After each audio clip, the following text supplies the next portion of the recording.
Boa noite, cursistas. É um prazer tê-los vocês aqui novamente. Hoje o webinar da disciplina aí, Vigilância Epidemiológica, Sanitária e Ambiental. Juntamente comigo está a professora Sandra, que vocês já conhecem, e também a tutora Annalice, que irá mediar as perguntas. Eu gostaria de aproveitar a oportunidade também e lembrar vocês que o próximo webinário, né, e o último, ocorrerá quinta-feira, dia 30 horas. Pode se apresentar, Ana.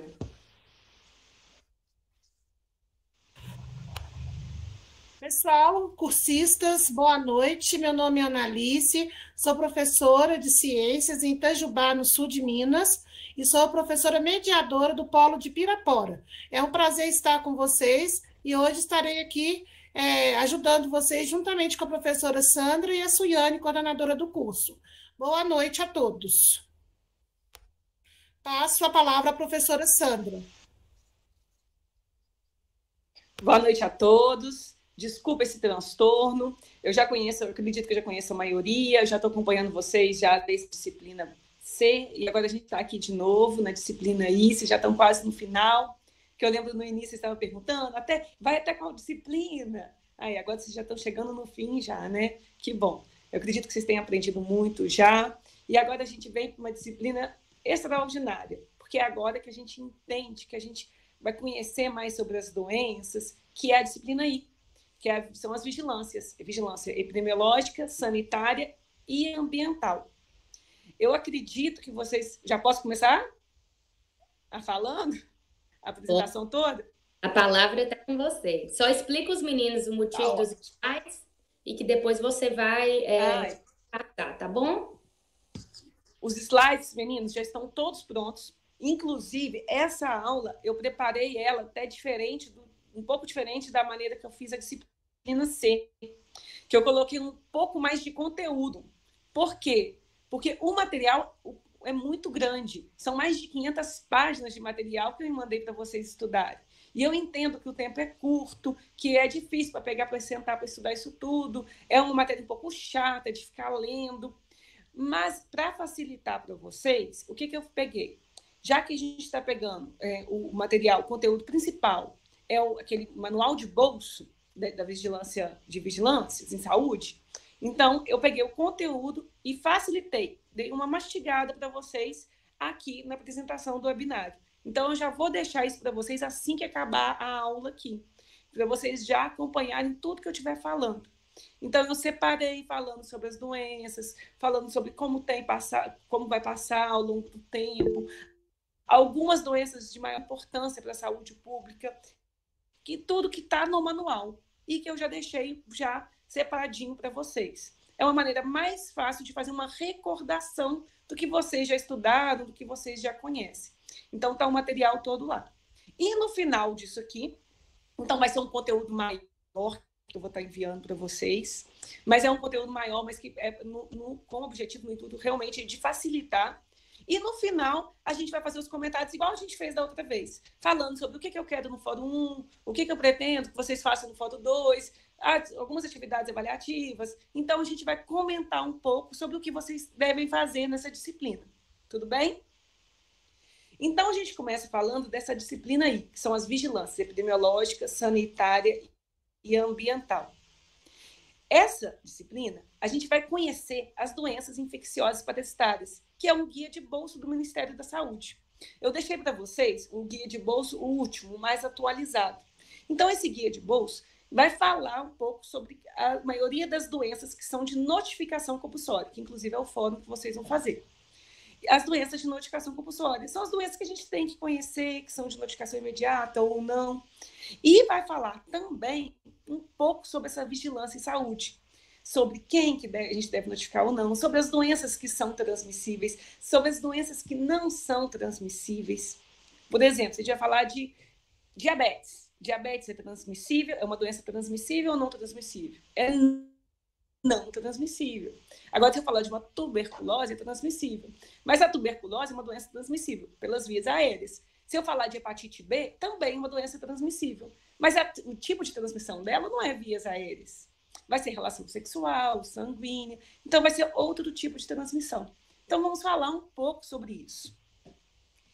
A gente entender nesse contexto dessas doenças transmissíveis, que é onde a gente vai focar aqui no Brasil, teve um relato, um momento na história, que desde quando começou esse contexto, essa ideia de vacinação, começou a pensar assim, agora que tem vacina, acabou as doenças transmissíveis.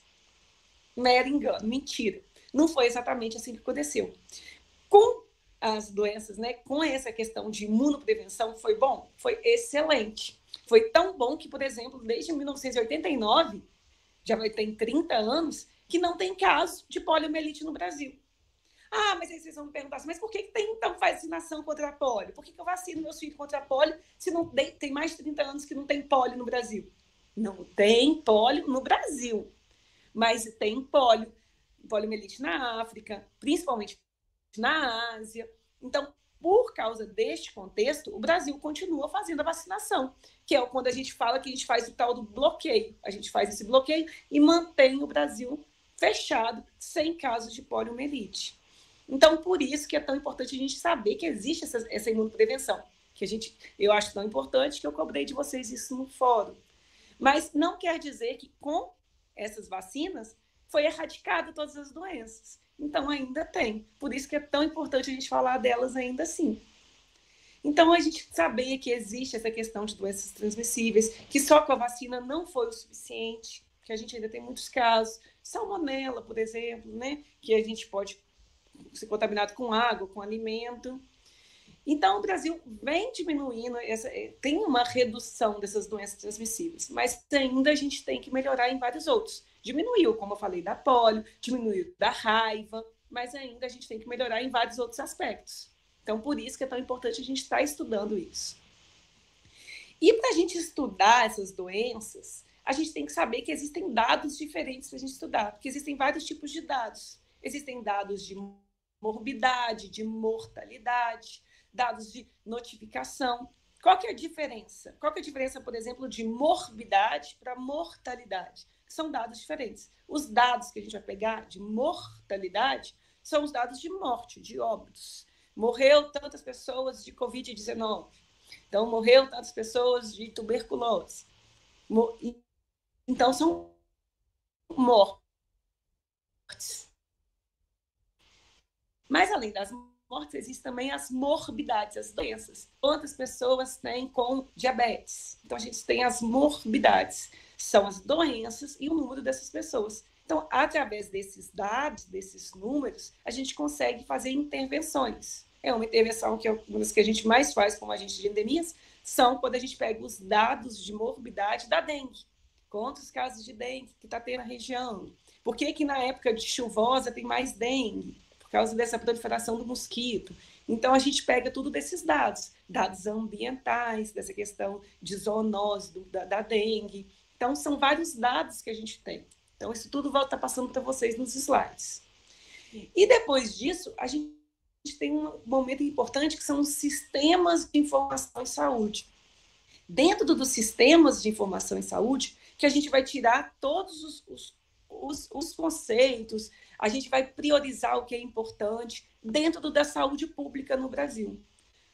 Mas como assim? Porque a partir do momento que eu tenho dados, não importa, eu vou falar de vários sistemas de informações aqui. A partir do momento que eu tenho os dados importantes, eu consigo investir no que é prioridade. Vamos um exemplo. Na entrada de Teófilo Otoni tem um radar. Estou inventando, faz muitos anos que eu não passo aí. Na entrada de Teófilo Otoni tem um radar, porque antigamente tinha muitos acidentes de trânsito naquela entrada perto daquele posto policial ali. Então, chegando lá, começou a ter muito acidente, pegaram dados de morbidade, de dados de mortalidade, viram que tinha muitos casos de acidente e colocaram um radar ali. Um radar de 30 km por hora. Todo mundo xinga porque tem que praticamente parar o carro. Mas com aquilo ali, a partir dos dados que eles viram, dentro dos sistemas de informação, eles conseguiram ver que ficava melhor, mais barato, colocar um radar, não para arrecadar dinheiro, por causa do sistema de saúde, por causa dos dados de morte e de doença mesmo que ia ter ali. Então, seria mais fácil a gente colocar um radar do que ter vários casos de acidentes naquela região.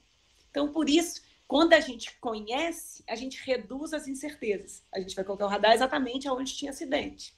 Se a gente reduz a incerteza, a gente detecta o que é prioridade. Onde é prioridade colocar o radar? Naquela curva onde tem muito acidente. Não é em outro lugar. E se a gente detecta, reduziu a incerteza, então a gente vai afunilando. Reduzir a incerteza, depois afunilo mais. Detecto prioridades, depois afunilo mais um pouco. Eu faço um planejamento responsável. Eu vou investir naquilo que é necessário para reduzir os casos de óbitos e reduzir os casos de morbidade, os casos de doença. Então, por isso que é tão importante esse sistema de informação em saúde, para a gente chegar realmente no ponto, afunilar e chegar realmente no ponto, para reduzir qualquer incerteza. E a gente fazer um planejamento do que for necessário mesmo.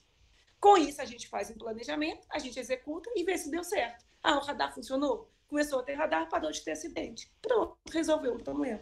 Através de um sistema de informação de saúde. Existem vários sistemas de informação em saúde. Existe o CIA. O que é CIA? Sistema de Informação Ambulatorial. Existe o SIH, Sistema de Informação Hospitalar. Então, existem vários sistemas de informação. Um que a gente vai mais usar é o SUS-AB, que antes chamava CIAB e que agora mudou. Que antes era o Sistema de Informação da Atenção Básica. Agora é o SUS, né? É o SUS da Atenção Básica, SUS-AB, que é onde a gente vai utilizar os dados entre os agentes de combate à endemia, que a gente vai encaminhar os dados de quantos casos de dengue que teve, quantas gestantes, quantas que estão em leitamento materno exclusivo. Então, a gente vai inserir esses dados para a gente conhecer dentro do sistema de informação da atenção básica, que é um dos sistemas que existe. Existem os principais sistemas de informação, o principal de todos, que é o mais antigo, que é o SIM, Sistema de Informação de Mortalidade. Só para a gente entender um pouco. Todos os sistemas de informação, existe um instrumento de coleta de dados, que aí eu deixei uns quadrinhos para facilitar para vocês. Por exemplo, qual que é o instrumento de coleta de dados do SIM, do Sistema de Informação de Mortalidade? O sistema de coleta de dados do SIM é a declaração de óbito. Então, qual que é o sistema? Outro sistema, que é o SINASC, Sistema de Nascidos Vivos, de Informação de Nascidos Vivos. Adivinha qual que é o instrumento? A declaração de nascido vivo. Então, todos os sistemas têm um instrumento de coleta de dados. O que eu vou me focar mais agora é do SINAM, Sistema de Informação de Agravos de Notificação Compulsória. Qual que é o instrumento de coleta de dados? A ficha de notificação. Aí aqui são vários instrumentos, né? Que existe a ficha de notificação da dengue, a ficha de notificação da tuberculose. Então, cada doença tem sua ficha de notificação. A ficha de notificação de hanseníase, a ficha de notificação de violência. Então, são várias fichas de notificação. Então, a gente vai preencher, a gente vai alimentar o SINAM, o Sistema de Informação de Agravos de Notificação Compulsória, por onde? Pela ficha de cada doença, que é aquela ficha de investigação que a gente faz. Então, existem vários sistemas de informação e cada sistema de informação tem seu instrumento de coleta de dados. Dentro do SINAM, que eu falei, do Sistema de Notificação de Agravos e Notificação Compulsória, então a gente vai preencher a ficha de notificação de cada doença. Aí eu pergunto para vocês, então vocês estão preenchendo, alguém está com dengue, está lá no posto de saúde.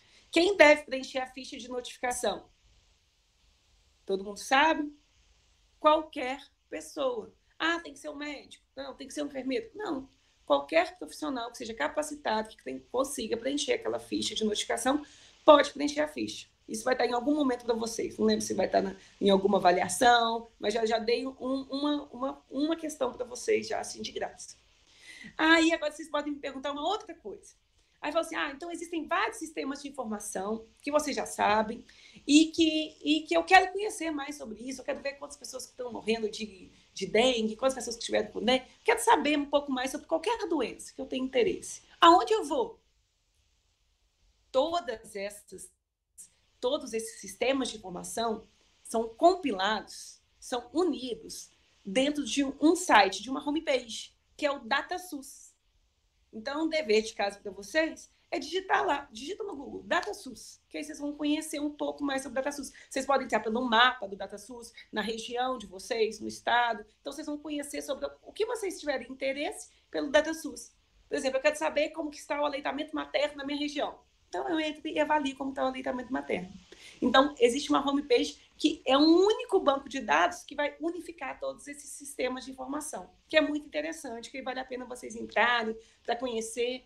Então, é uma maneira de estudar que é mais gostosa, mais prazerosa, que aí vocês vão ter mais interesse. Então, acabei de falar sobre sistemas de informação.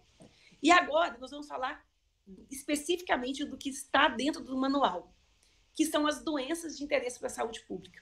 As doenças lá, não sei se alguém olhou, acredito que a maioria já tem olhado, as doenças são separadas, né? Do A ao Z. Então, são várias doenças. Eu deixei separado para vocês algumas que eu achei de mais importância para a saúde pública. Como, por exemplo, deixei mastigadinho para vocês. A AIDS, saber que o HIV, que não é um DNA, que é um RNA, que ele vai fazer aquela transcriptase reversa, que ele vai transformar de RNA em DNA. Ele pode ser transmitido via transplacentária, então, além de sanguíneo, então pode ser passado da mãe para o feto. Então, existe, né, qual que é o problema da AIDS? Ninguém morre de AIDS. Eu morreu de AIDS. Não vai morrer de AIDS.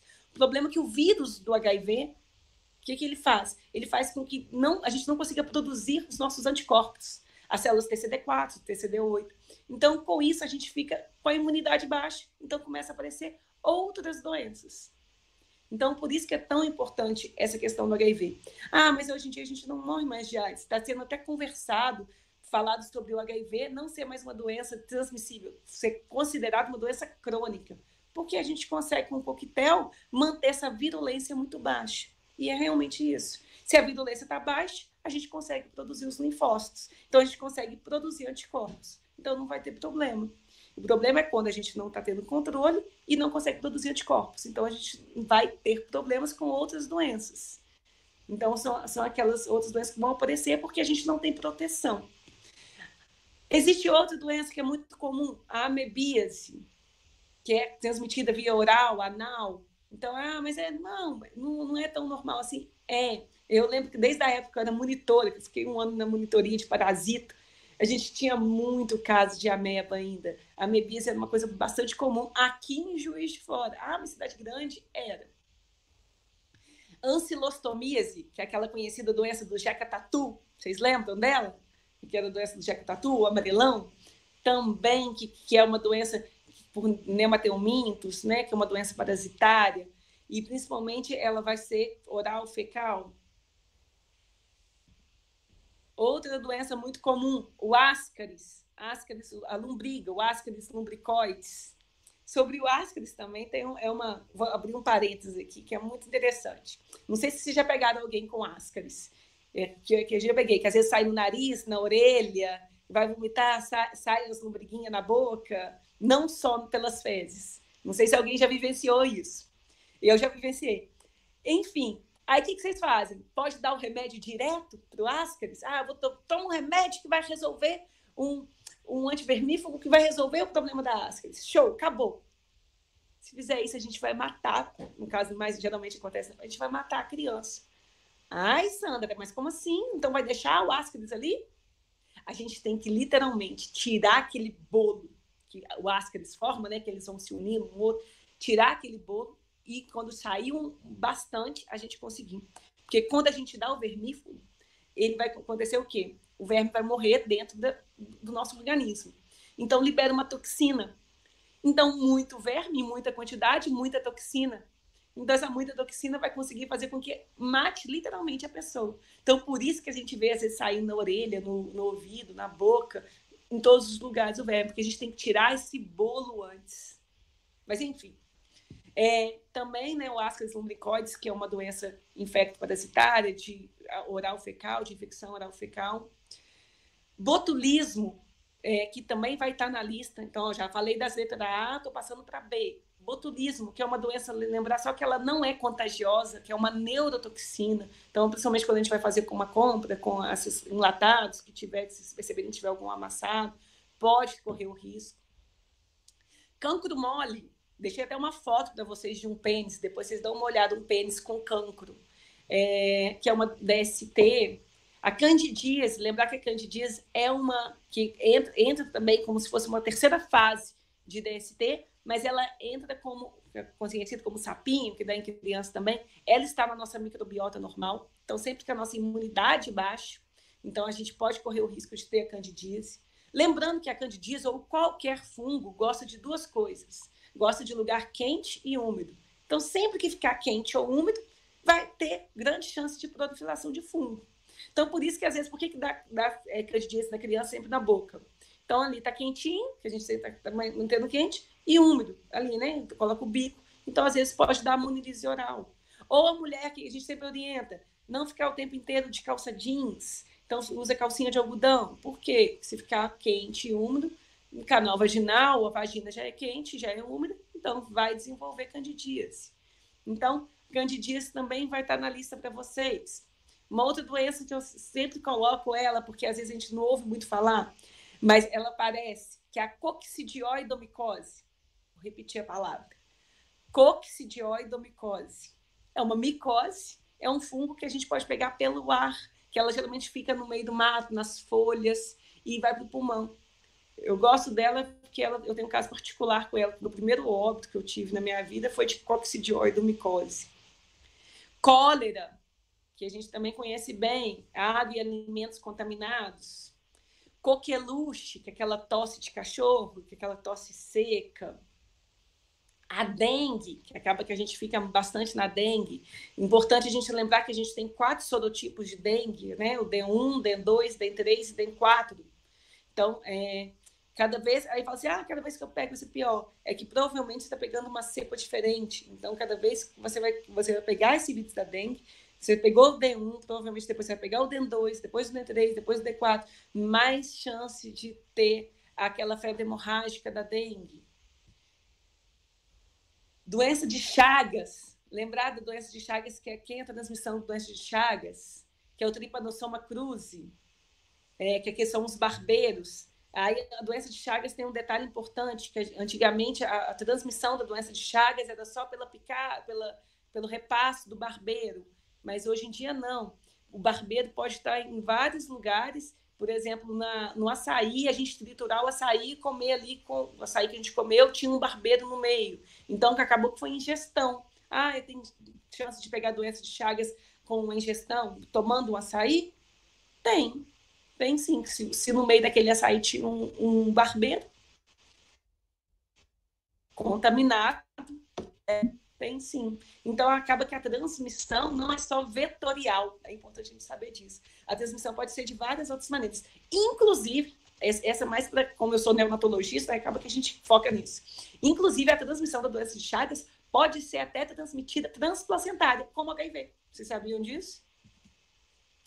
A enterobíase, ou que a gente conhece como oxiurus, que é aquela coceira anal, que também é uma doença infecto-parasitária, é um euminto. A escabiose, não sei se a gente, quando fala escabiose, a gente até coça, né? Que é a sarna, que é transmitida só de encostar. Esquistossomose, então eu estou falando de cada uma delas no material, nos slides, vou ter cada uma delas separada, é um slidezinho para cada, só falando o basicão de cada uma. Da esquistossomose também, que são através da transmissão, que tem os cramujos, que geralmente ficam em águas rasas. A febre amarela, que uns 3 anos atrás, que estava como foco aí, o importante é que a febre amarela, quem transmite a febre amarela também na área urbana, é o mesmo transmissor da dengue, que é o mosquito do Aedes. A febre maculosa, aqui em Juiz de Fora, 2 anos atrás, a gente teve um surto de febre maculosa. Não sei se na região de vocês tem muito, que é transmitida pelo carrapato. E aí a gente descobriu, que acabou que nessa época eu estava na epidemiologia ainda, a gente descobriu que sabe de onde estava vindo os carrapatos? Aqui em Juiz de Fora tem um rio no meio da cidade. E na beira do rio fica muito capivara. E muita gente faz caminhada, tem até uma pista de caminhada ao longo do rio. E então, acabou que a maioria das pessoas foi, né, fazendo estudo pelo sistema de informação, pela localização, que estavam com febre maculosa, era o pessoal que morava próximo ao rio. E aí a gente descobriu que os carrapatos estavam vindo das capivaras. Então, a febre maculosa, que vem, né, dos carrapatos, que às vezes a gente acha que é só um cavalo, só quem está na área rural, e aqui em Juiz de Fora mesmo a gente teve um surto, que veio das capivaras. Febre tifoide, que vem da salmonela, né? A salmonela também acaba que todo mundo conhece bem, já estão na letra H. A hanseníase, que antigamente, por causa dessa questão bíblica da hanseníase, da lepra, né, que a gente acha que ela é transmitida por contato, e não é, são pelas vias aéreas. As hantaviroses, onde tem os transmissores, são os roedores, né, os ratos. E agora eu vou parar um minutinho. Para as hepatites, são as hepatites virais. Existem 5 tipos de hepatite. Hepatite A, B, C, D e E. São a mesma coisa? É tudo igual? É a mesma coisa? Não. Como, por exemplo, existe vacina para hepatite A e para hepatite B. Acaba que a vacina da hepatite B também protege contra a hepatite D. Mas eu vou explicar por quê. Mas o mais importante para a gente saber aqui, que dentro das 5 hepatites, eu deixei de cor diferente, tudo bonitinho no slide para vocês já. Dentro das 5 hepatites, existem vias de transmissão diferentes. A hepatite A e a E é de transmissão oral fecal. Eu brinco com os alunos falando assim, ó, existe o nosso sistema, né? Boca vai até o ânus. A e E, da boca até o ânus, o início e o fim. Qual que é a via de transmissão? Oral fecal. E o meio é sanguíneo, sexual, parenteral. Então, B, C e D, a gente pega a parte sanguínea. A e E, transmissão oral fecal. Sendo que a gente tem que parar um pouquinho na hepatite B. Por que a gente fala um pouco mais da hepatite B? Porque a hepatite B, que agora a gente está diminuindo ela, está sendo uma preocupação de saúde pública mais até agora, mas não, tem um problema de saúde pública hepatite C, porque na hepatite C a gente não tem vacina. Só se pega hepatite D, a delta, quem tem hepatite B. Então, por isso que é tão importante a gente fazer essa profilaxia, né? Evitar mesmo que a gente contamine pelo vírus da hepatite B. Até porque se a gente está evitando a hepatite B, a gente evita também a hepatite D. E a maneira de evitar é muito simples, que é a vacinação. Então, contra a hepatite B, a gente tem a vacinação. E lembrando também essa questão que quando nasce a criança, a gente já faz também a hepatite B, para evitar esse risco, caso a mãe tenha hepatite B, dessa transmissão vertical para a criança. Tanto que a orientação principal é vacina-se contra a hepatite B nas primeiras 12 horas de vida, para evitar esse risco de transmissão. Continuando na letra H ainda de doenças, herpes. Tem a herpes orolabial, anogenital, tem vários tipos de herpes, que é um vírus. Ah, mas eu tenho herpes, some e volta, eu tenho e não tenho. Você tem. Vírus, uma vez que você tem, ele fica lá no seu organismo latente. Alguma coisa aconteceu, você está nervosa, a sua imunidade diminuiu, o herpes volta. Ele aparece, aquele que estava latente, ele vai aparecer. Depois, sua imunidade voltou ao normal, ele continua ali, vai ficar quietinho ali no seu organismo. Então, a herpes, que é um vírus. A infecção pelo HPV, HPV que é importante, que a gente tem a vacina hoje também. A maioria, 99% das mulheres que têm câncer de colo de útero têm HPV. Mas nem todas as mulheres que têm HPV têm câncer de colo do útero. Ai, mas como assim? Então, a maioria das mulheres que têm câncer de colo do útero tem HPV. Mas nem todas as mulheres que têm HPV têm câncer de colo do útero. É assim mesmo. Por quê? Existem mais de 100 tipos de HPV. Tipo 1, tipo 2, tipo 3, tipo 4, tipo 100, tipo 101. Existem mais de 100 tipos de HPV. Alguns tipos são mais cancerígenos. Tipo 13, tipo 18, tipo 16. Então, alguns que causam mais câncer. Tanto que a vacina contra o HPV são contra 4 sorotipos de HPV. Sendo que existem mais de 100 tipos de HPV. Então, eu tenho um HPV. A influenza, que tem a vacina contra a influenza, que tem todo ano. Ah, mas eu já tomei a vacina no ano passado, preciso tomar esse ano? Sim. Por quê? Porque são cepas diferentes. A cepa que você tomou do ano passado é diferente da cepa que você está tomando esse ano. Por isso que a gente tem que tomar todos os anos a vacina da gripe. A leptospirose, transmitida pelos ratos, né, nas fezes dos ratos.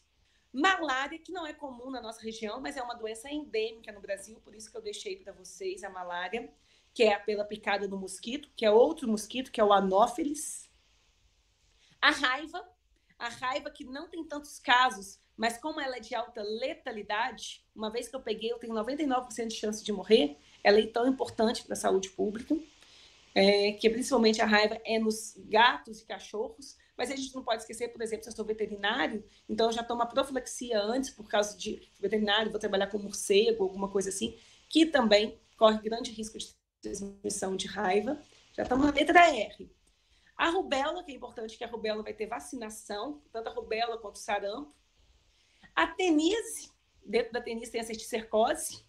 Não sei se vocês lembram da teníase, né, da tênia saginata, que vem da carne mal cozida, ou da tênia sólida, da carne saginata da carne de vaca, ou da sólida da carne de porco, que são através dessas carnes mal cozidas que contêm essas larvas. O tétano, que é importante a gente lembrar do tétano também, principalmente pela vacinação, e tanto o tétano de adulto, tétano normal, quanto o tétano neonatal. Outro parênteses rápido, quanto o tétano neonatal, com relação ao mal de 7 dias. Não sei se vocês pegaram essa época, porque eu peguei também. Que a gente não podia ir visitar ninguém, nenhuma criança que nasceu até o 7º dia de vida. Vocês sabem por que disso? Por causa do tétano neonatal. O tétano faz contração muscular, né? Então, o tétano contrai.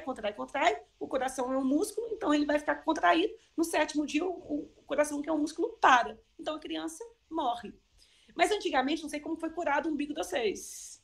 Foi curado com fumo, com teia de aranha. E hoje em dia, acaba que não tem mais isso e tem a vacinação, que toda gestante tem que tomar vacina antitetânica, que é a DTP acelular, que é obrigatório. Então, a gente não ouve falar mais tanto desse tal do mal de 7 dias. Mas era muito comum, porque não tinha vacinação da gestante e ainda tinha essa questão que realmente o tétano vinha principalmente dessa contaminação umbilical, que como era curado nossos umbigos antigamente, né?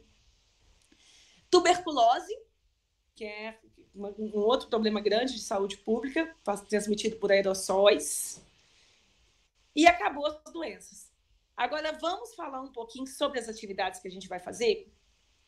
A primeira atividade que vocês já começaram a fazer, que eu vi que tem participação lá, é o Fórum 1, que eu peço para vocês conhecerem um pouco sobre as doenças imunopreveníveis.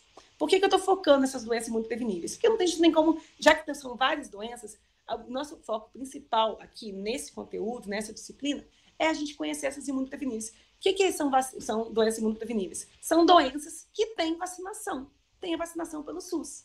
Então, como está a cobertura vacinal na região de vocês? E eu quero saber mesmo, é interessante para mim, para a gente conhecer, e um conhecer da região do outro, como que está a cobertura de vacina de vocês. Quando eu falo dessa cobertura vacinal, eu gostaria que vocês colocassem nos fóruns, que eu comecei a olhar lá, não só a parte de cobertura vacinal infantil, mas de adulto também. Como que está a questão da hepatite B, a questão da influenza. Então, essa participação, como que está essa cobertura vacinal na região? Que quando a gente vai colocar, vai escrever sobre isso, então acaba que a gente abre um leque no fórum, que a gente vai conhecer a cobertura vacinal da região e a gente vai falar um pouco sobre essas doenças que existe vacina dentro do SUS.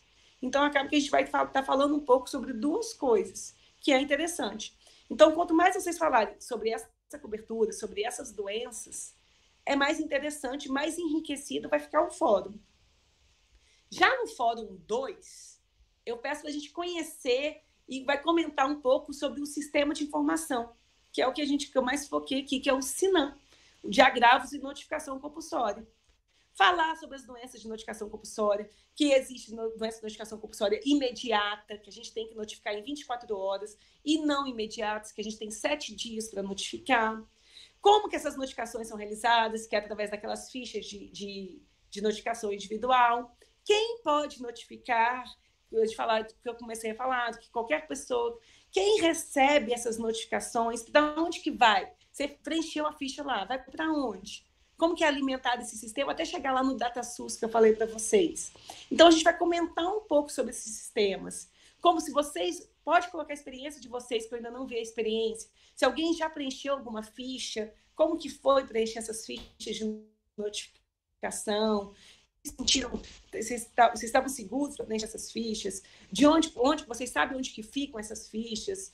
Como que tá essas notificações? Falar um pouco sobre o sistema de notificação no Fórum 2, que aí também acho que abre um leque. Falar dessa questão de quem pode, quem não pode, como que está o sistema, como que está a alimentação na região de vocês. Vocês sabem se está alimentando, se está todo mundo alimentando direitinho esse sistema de notificação? Porque toda semana tem que enviar todas as fichas.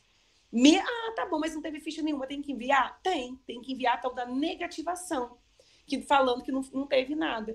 Então, como que estão as semanas epidemiológicas da região de vocês? Se tiver como vocês souberem disso e postar, vai ficar excelente. Então, falei do Fórum 1 e do Fórum 2.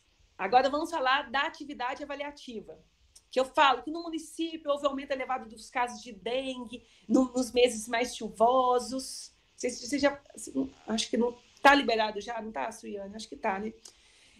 Provocando um problema de saúde pública.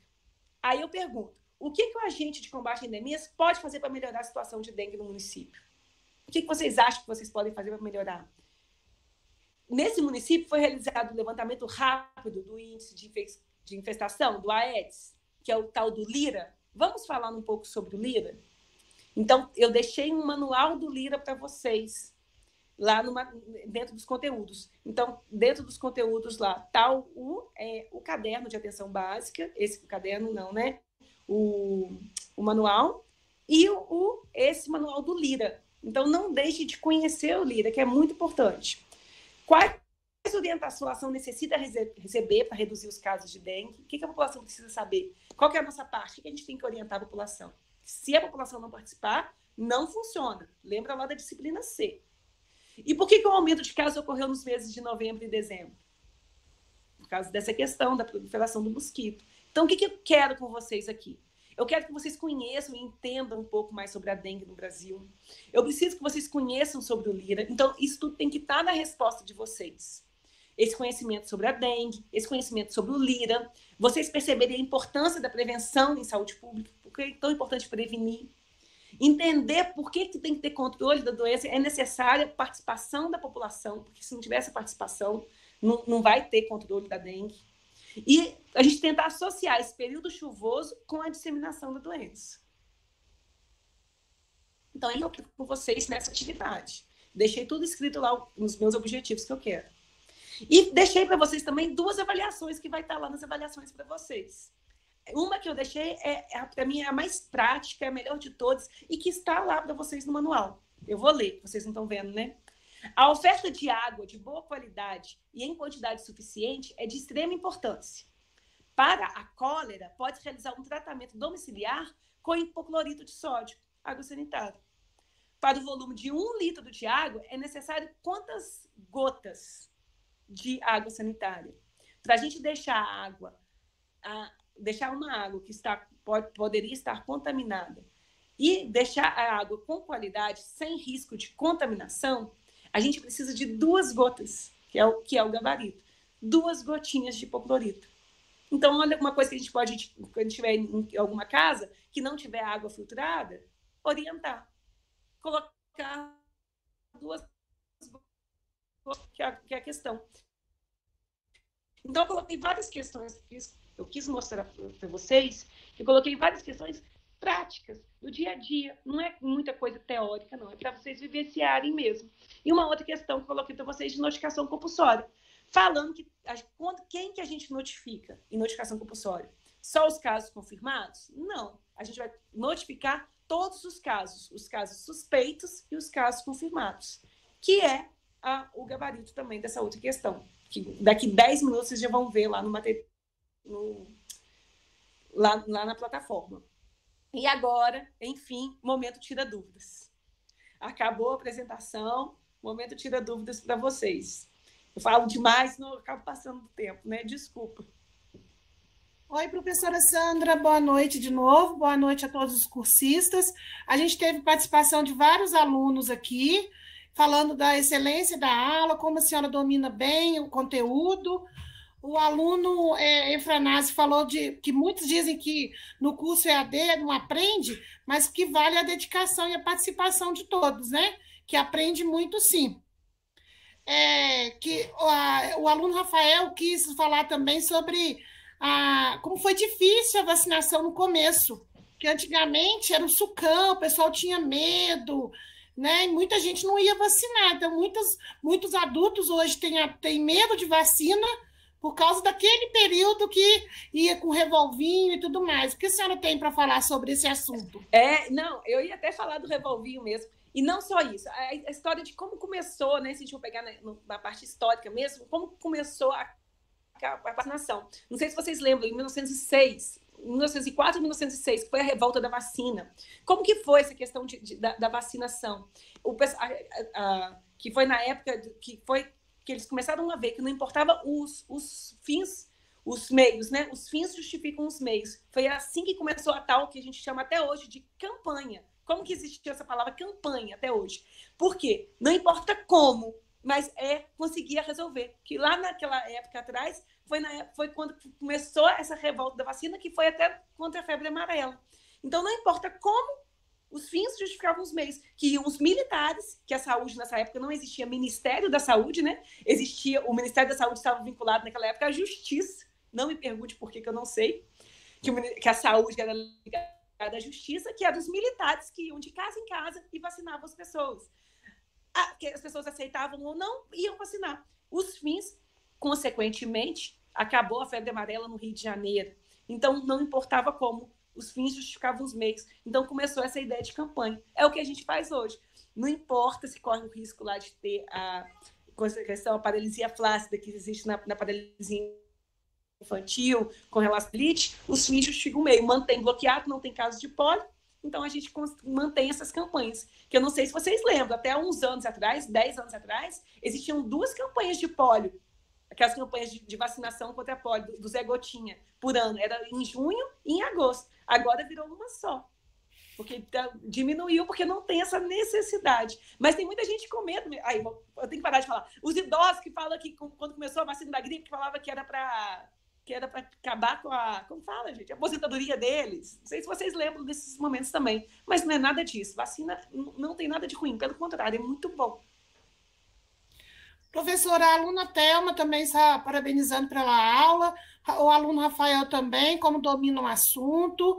E ela disse que essa pesquisa do DataSUS, que a senhora falou aí, ela está na atividade avaliativa da disciplina J. Ah, que bom! Excelente! Os alunos estão falando que o webinar está muito bom, muito excelente, parabéns para a senhora. E aí, eu não entendi muito, mas a aluna Edna disse que batata purga, na roça o povo fazia até doce. Eu não entendi esse comentário, não. Deve ser alguma coisa muito típica da região. Que eles estão falando, né? Aí o aluno Rafael também falou da importância da investigação etimológica. O que a senhora tem que falar aí sobre a investigação no Brasil, da investigação etimológica?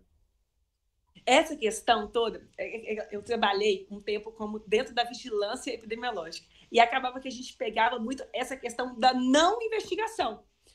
O problema, o que eu tenho que falar mais disso é que não acaba que as pessoas se perdem, não sei se é a palavra certa, se eu estou falando até assim, como se estivesse com julgamento, mas sem julgamentos, acaba que se perde muito e se deixa de fazer as investigações, e acaba que se a gente não investiga, a gente não consegue fazer a decisão necessária e no foco exatamente, sem a gente ter um conhecimento. Sem a gente conhecer, a gente não vai conseguir intervir no que é necessário realmente, né?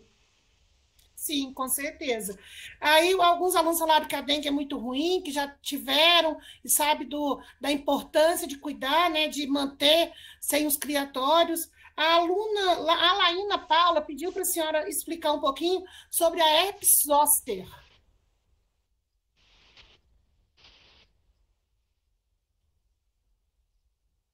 Deu para escutar, professora? Peraí que está cortando. Ah, tá. Sobre a herpes... Eu falo mais sobre a herpes? Herpes zoster.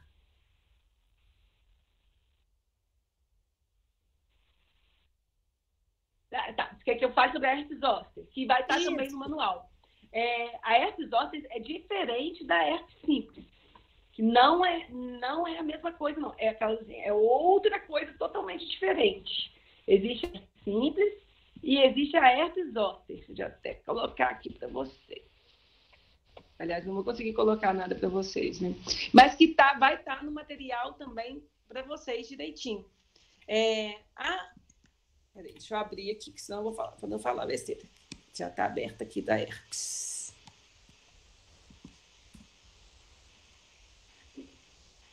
A herpes zoster, que também é conhecida como a varicela, né?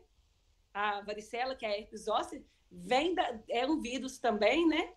Que é transmitido de pessoa a pessoa, com secreção respiratória, diferente, né, de contato ou lesões, ou transmitido indiretamente através de objetos contaminados, secreções de vesículas, membranas. A herpes zoster é a reativação do vírus da varicela que estava em latência, ou em adultos, ou principalmente quem está com algum imunocomprometido, ou neoplasia, ou HIV, ou qualquer outra coisa assim. A herpes zoster é o que a gente chama de varicela. Não sei se é isso que ela quer saber. Professora, o aluno Rafa Barbosa perguntando se tem muitos casos de raiva no Brasil. Não, o último caso, eu não lembro direito, já faz mais de anos que não tem caso de raiva no Brasil. E o último que teve foi a óbito. E o aluno Pedro Fortunato até falou que a senhora está com a cabeça muito boa, lembrando muito bem que Teófilo Otoni ainda continua com o sinal lá para parar, porque lá ainda acontece muito acidente mesmo. Acontecia e agora diminuiu. E ele pediu a senhora explicar falar que quando eu comecei a dar aula aí, oi? É uma região muito querida. É uma região querida e é bom ver que todo mundo estuda, é legal. Que bom mesmo, eu lembro da entrada do posto policial ali mesmo. E aí ele perguntou qual é a sua opinião em relação à vacina BCG na prevenção do Covid, numa pesquisa que saiu no dia 31. Eu li. Está tudo muito novo ainda, eu tenho até medo de falar, porque eu li isso mesmo, é agora recente, parece que aí, tanto que foi falado que essa explicação de criança está tendo menos caso por causa da BCG. Pelo menos foi isso que eu li lá no artigo que saiu. Mas está saindo tanta coisa, eu tenho até medo de falar alguma coisa que eu realmente não sei. Tomara que seja, né? Que se for isso, a gente tem BCG. Mas se a gente for pensar, o vírus não, né? A BCG é bactéria. A vacina é uma bactéria. Estou pensando, não estou falando nem que sim, nem que não. Tem estudo, eles tiraram de algum lugar, não tiraram de trás da orelha. Mas se for pensar na parte teórica, estou falando pela parte teórica, a vacina da BCG é uma bactéria. O BCG é uma bactéria que protege contra a tuberculose e, consequentemente, também contra a hanseníase. Então, o Covid não é uma bactéria, é um vírus. Então, assim, eu não sei como que funciona essa questão de proteção. Mas eu vi realmente esse estudo. Mas eu estou pensando nessa parte de teoria, eu não sei falar como que funcionaria fisiologicamente essa questão de uma vacina de bactéria contra uma vacina, no caso, porque um é vírus e outro é bactéria, né? São dois seres completamente diferentes. E, professora, está quase terminando. O aluno Lorival, lá de Pirapora, lá do polo que eu trabalho, ele pergunta se o carrapato que transmite a febre maculosa é o carrapato estrela. Ele está perguntando se é o carrapato estrela? Isso. Sim. Sim, é o conhecido como carrapato estrela. E que ele pode estar em vários animais, igual aqui, como eu contei aqui de Juiz de Fora mesmo, não estava, que a gente acha que só pode estar no cavalo, e ele está na capivara. E ainda continua. Ah, sim. A aluna Enivalda disse que ainda falta muita capacitação e informação para os agentes de combate a endemias, e ela ainda aproveita para perguntar, se a Suiane quiser até falar um pouquinho, se esse curso vale para o país inteiro. Porque lá na Bahia, eu acredito que ela seja da Bahia, ela fala que ainda falta muita informação e muita capacitação para os agentes. Pode falar assim. Esse curso, ele Agora ele está sendo oferecido para esses polos, né? São 11 polos, 14 polos, na verdade. Só que em outras ofertas, ele já foi oferecido sim, igual na oferta passada para o Brasil inteiro. A gente tinha alunos, na verdade, até fora do Brasil, né? Vários estados. Então, eles sempre ofertam sim. Esse agora não, são só para esses 14 polos, né? Mas eles sempre estão ofertando sim. E a última pergunta, professora, é sobre a importância da ivermectina contra o coronavírus. Será que ele é válido mesmo? Alguns alunos falaram que agora é só com receita médica. Se isso tem algum valor mesmo contra a doença? Vou falar o que eu estou acompanhando aqui. Pelo que eu percebi, a ivermectina, a cloroquina, todos esses têm uma questão de prevenção. A partir do momento que já está doente, não vi muitos estudos falando que depois disso vai resolver. Mas antes, para tentar ou prevenção, ou tentar diminuir essa questão dessa virulência, diminuir essa questão. Não de depois, a partir do momento que já está instalado, se vai tratar, vai curar, não. É mais antes, como se, nessa parte inicial, para diminuir essa virulência do Covid-19. Foi isso que eu vi. Mas eu tenho medo de ficar falando alguma coisa aqui e depois sair alguma outra coisa diferente e eu não saber direito do que eu estou falando. Mas pelo que eu tenho acompanhado, é nesse sentido. Tanto, por exemplo, se eu já estou lá em fase, peguei um caso. Essa noite, por exemplo, que eu trabalho em UTI NEO, então eu estava esperando uma gestante que estava de 25 anos, que está chegando grave de Covid, então, ou seja, eu estava esperando um bebê, né? Acabou que a gente teve que esperar ainda a gestante estabilizar, eu saí do plantão, a criança não tinha chegado para mim ainda. A gestante chegou grave com Covid e aí, naquele momento já estava com nora, já estava com tudo, noradrenalina, né? Ali naquele momento é outro momento da gente pensar nas sequelas que tem ali. Então, não, pelo menos onde eu trabalho dentro da FEMIG, né, aqui em Minas, não se usa nessa questão já quando a gente já está com a doença instalada, não. Posso intrometer um pouquinho nessa Pode, deve. Então, isso é tudo muito novo para a gente poder afirmar, né? Porque, lembrando que todo medicamento tem seus efeitos colaterais, né? Todos têm efeitos colaterais. Então, a gente teria que avaliar, porque essas pesquisas foram feitas no número X de pessoas, né? E isso vai interferir em etnia, em raça, em cor. Igual brasileiros são diferentes de japoneses, de chineses. Então, teria que ser feito um estudo mais amplo para a gente poder afirmar se esse medicamento é bom ou não, né? Mas, assim, acredito que um estágio inicial, uma pessoa que não tenha um problema renal ou alguma doença crônica, ela pode até fazer o teste, né? Mas agora, se ela está com rins comprometidos, não vale a pena, porque aí vai piorar o estado de saúde dessa pessoa. Então, acho que ainda é muito recente a gente afirmar ou não, né? E aí tem que esperar, né? Estudos complementares para a gente poder definir algo. Prontinho, Sandra. É tudo muito novo ainda, a gente fica sem saber, porque aí acaba que sai estudos, mas mesmo assim são estudos tudo novo ainda, então é tudo muito, não é um estudo longo, não dá para falar alguma coisa direito ainda. E acaba que tem vários lugares fazendo coisas diferentes, e aí acaba que cada um está testando. Tomara que algum lugar dê certo para a gente tentar seguir, porque ainda está todo mundo muito perdido ainda. Até com questão da vacinação, né? A gente está tendo vários projetos de vacinação, mas a gente ainda está sem saber como que vai ficar. Até para a questão que tipo de vacina que vai ser, que a gente sabendo que existem vários tipos de vacina, como, por exemplo, a vacina da hepatite B, que quando a gente toma a vacina da hepatite B, não é o vírus da hepatite B que a gente está tomando.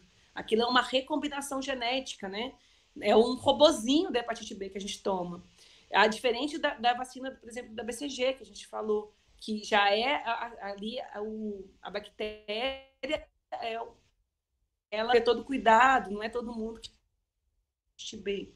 Então, existem tipos de vacinas diferentes, até no mundo que a gente vive. E a gente nem sabe como que está sendo essa do Covid que estão falando, como que vai ser. Será que vai ser uma vacina de vírus vivo? Será que vai ser só um fragmento da vacina, como é, por exemplo, da pneumo, que é só um fragmento da cápsula da bactéria? Então, assim, a gente não sabe. Eu não consegui saber, que eu até pesquisei sobre isso, já que estão fazendo produção de vacina. Então, que tipo de vacina que estão fazendo? Então, está tudo muito novo ainda. A gente vai ter que esperar para vir, para a gente ver como que vai funcionar. Até para a gente saber como que é, qual a medicação, qual tipo de vacina, como que vai ser isso tudo. Professora Sandra, ainda tem algumas outras perguntas aqui. Eles só falaram que as informações são muito importantes. O aluno Rafael, ele falou que na época que começou a vacinação, como era complicada a questão das favelas também, e era obrigada a vacinar e não explicavam, né? Então, isso era complicado. E o aluno Pedro Fortunato, ele falou eu acho que ele falou do curso, que era de 40 horas, o introdutório para a gente combate endemias, né? Mas todo mundo falou que parabéns, como a senhora domina o assunto, como foi muito importante esta aula aí para o curso.